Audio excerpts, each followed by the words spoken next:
Moving on, Grey India's Chief Strategy Officer Dheeraj Sinha launched his book in Mumbai last week on brands and marketing. He engaged in a conversation with our consulting editor Pradyuman Maheshwari about why he gives Desi Jugaad a thumbs down and what he thinks today's India really wants. You know, India has always celebrated the Jugaad mindset, but in your book you've kind of poo-pooed it and you've said that it's actually letting down the image of the country. Why this comment?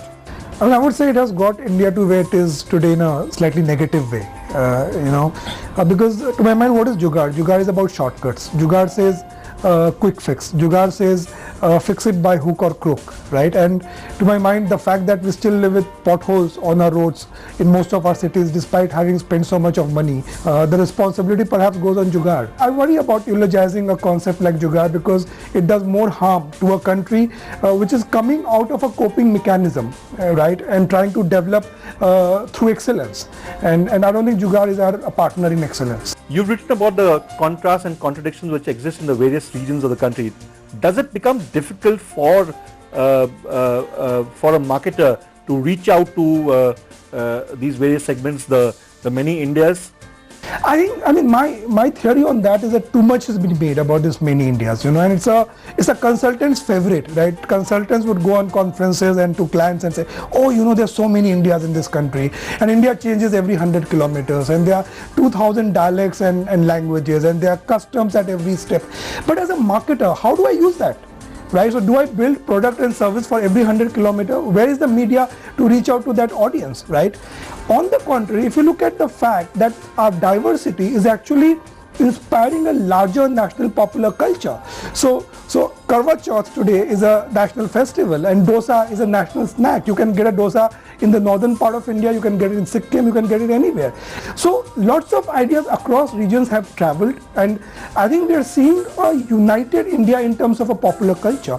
And as a marketer, the idea of united India is far more valuable from marketing and product point of view than the idea that India changes every 100 kilometers. So I'm really sticking my neck out and rooting for diversity, sort of inspiring a national popular culture and making it interesting. A recent PwC research report says that as countries like India grow, aspirations of the Indian consumer too are leapfrogging. Due to this, the Indian consumer expects more from product and services. What is your view on this finding? Oh, totally. I couldn't agree with this anymore. The whole idea that I will strip down a product and I will take a car and I will strip it down to the level that it looks like really basic bare minimum car and sell it to those poor people, and those poor people who can't afford a two-wheeler should jump at this product doesn't work. If you go to smaller town India, we do a lot of research with youth in small town India, and they would say that अगर हमारे अरमान इतने बड़े हैं तो हमारे mobile phone का size बड़ा क्यों ना हो. So the bottom of the pyramid wants to be sexy in status. I mean, they are upgrading. They want sexier products. If they want a refrigerator, they want a real refrigerator. They do not want something which has been hacked to look like a refrigerator. And therefore, the philosophy of giving more for more is what you need in India, rather than giving less for more.